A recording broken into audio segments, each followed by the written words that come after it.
नमस्कार, स्वागत है आप सभी का डीडी न्यूज़ के विशेष सांकेतिक भाषा के बुलेटिन में। आपके साथ मैं हूं संध्या शर्मा और मेरे साथ हैं मेरे सहयोगी शरद मुदगल।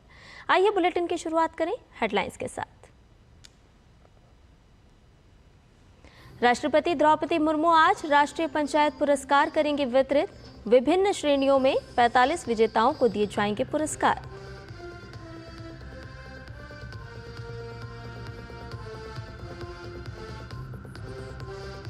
पीएम मोदी आज स्मार्ट इंडिया हैकाथॉन 2024 के ग्रैंड फिनाले में युवा इनोवेटर्स से करेंगे संवाद। पीएम जन समूह को भी करेंगे संबोधित।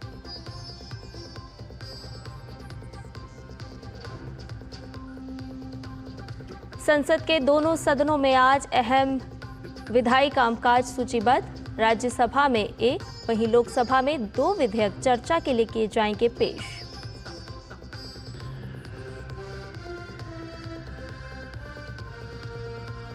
इजराइल ने सीरिया पर की भीषण बमबारी।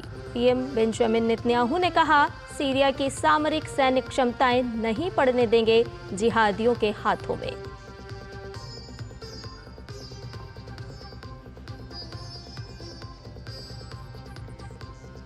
और विश्व शतरंज चैंपियनशिप में आज खेला जाएगा 13वें दौर का मुकाबला। 12 दौर के बाद डी गुकेश और लिरेन के खाते में बराबर अंक।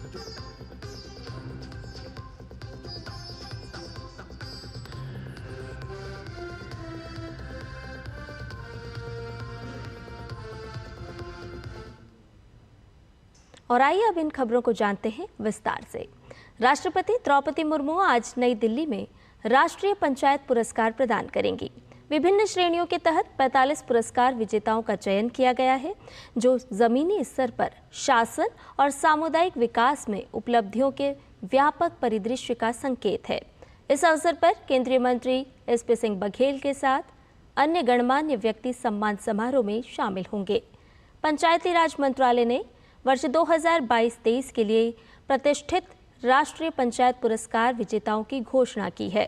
पुरस्कार की श्रेणियों में दीनदयाल उपाध्याय पंचायत सतत विकास पुरस्कार, नानाजी देशमुख सर्वोत्तम पंचायत सतत विकास पुरस्कार, ग्राम ऊर्जा स्वराज विशेष पंचायत पुरस्कार, कार्बन न्यूट्रल विशेष पंचायत पुरस्कार और पंचायत क्षमता निर्माण सर्वोत्तम संस्थान पुरस्कार शामिल हैं। ये पुरस्कार गरीबी उन्मूलन, स्वास्थ्य, बाल कल्याण, जल पर्याप्तता, स्वच्छता, बुनियादी ढांचे के विकास, सामाजिक न्याय, महिला सशक्तिकरण और जलवायु स्थिरता जैसे प्रमुख क्षेत्रों में उपलब्धियों को मान्यता देते हैं। इस वर्ष 1,94,000 ग्राम पंचायतों ने प्रतियोगिता में भाग लिया। वहीं राष्ट्रपति द्रौपदी मुर्मू उत्कृष्ट पंचायतों को सम्मानित करेंगी।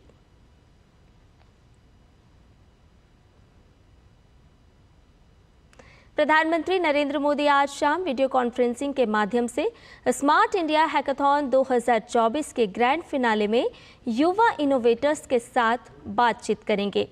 ग्रैंड फिनाले में 1300 से ज़्यादा छात्र टीमें भाग लेंगी। इस अवसर पर पीएम मोदी टीमों को संबोधित भी करेंगे।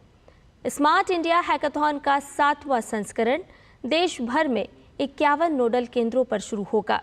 सॉफ्टवेयर संस्करण 36 घंटे तक नॉन स्टॉप चलेगा, जबकि हार्डवेयर संस्करण 11 से 15 दिसंबर तक जारी रहेगा। स्मार्ट इंडिया हैकाथॉन के पिछले संस्करणों की तरह छात्र दल या तो मंत्रालयों या विभागों या उद्योगों द्वारा दी गई समस्या विवरणों पर काम करेंगे।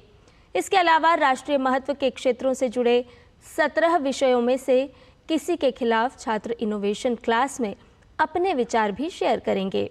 इस वर्ष 54 मंत्रालयों, विभागों, राज्य सरकारों, सार्वजनिक उपक्रमों और उद्योगों द्वारा 250 से ज़्यादा समस्या विवरण प्रस्तुत किए गए हैं।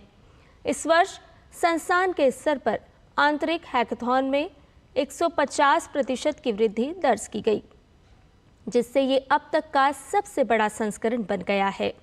संस्थान स्तर पर SIH 2024 में 86,000 से अधिक टीमों ने भाग लिया है।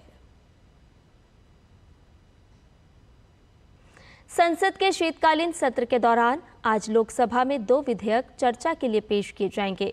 लोकसभा में रेल संशोधन विधेयक 2024 पर आगे की चर्चा होगी। इस विधेयक को 4 दिसंबर को रेल मंत्री अश्विनी वैष्णव ने पारित किए जाने के लिए पेश किया था। इस विधेयक के माध्यम से रेल अधिनियम 1989 में और संशोधन किए जाएंगे। इसके साथ ही लोकसभा में आपदा प्रबंधन संशोधन विधेयक 2024 पर चर्चा होगी। इस विधेयक के माध्यम से आपदा प्रबंधन अधिनियम 2005 में संशोधन किए जाएंगे। इस विधेयक के माध्यम से आपदा प्रबंधन के क्षेत्र में कार्यरत प्राधिकरणों और समितियों की भूमिका में अधिक स्पष्टता लाई जाएगी। राष्ट्रीय और राज्य स्तर पर आपदा डेटाबेस बनाने की व्यवस्था की जाएगी। साथ ही शहरी आपदा प्रबंधन प्राधिकरण और राज्य आपदा प्रतिक्रिया बल के गठन का प्रावधान करना है। राज्यसभा में आज बैंक कार्यविधियां संशोधन विधेयक 2024 पर चर्चा को आगे बढ़ाया जाएगा।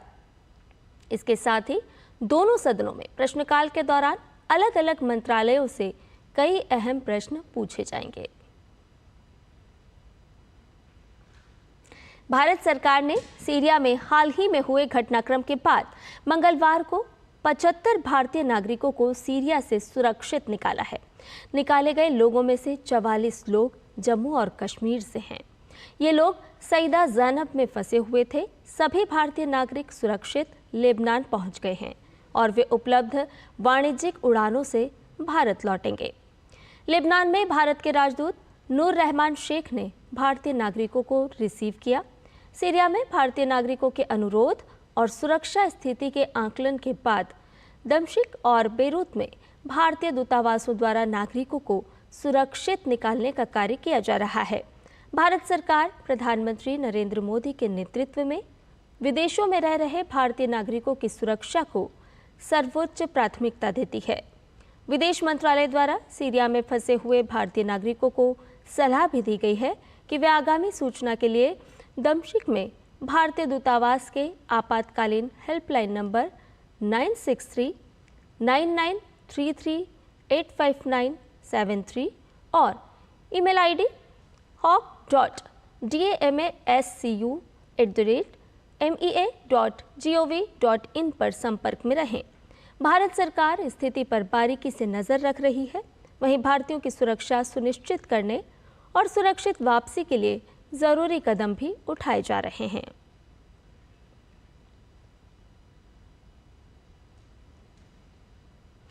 बशार अल असद के सीरिया से भागने के बाद इजरायली वायुसेना ने पूरे सीरिया में भीषण बमबारी की है।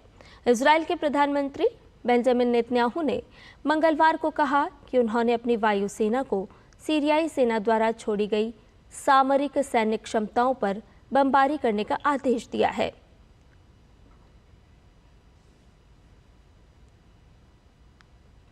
दक्षिण पूर्वी यूक्रेनी शहर ज़ापोरिज़िया में एक रूसी मिसाइल हमले में 3 लोगों की मौत हो गई और 16 लोग घायल हो गए, जबकि कई लोग मलबे में दबे हुए हैं।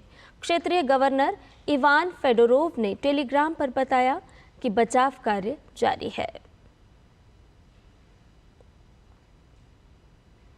विश्व शतरंज चैंपियनशिप में भारतीय ग्रैंडमास्टर डी गुकेश और डिंग लिरेन के बीच 13वें दौर का मुकाबला आज खेला जाएगा।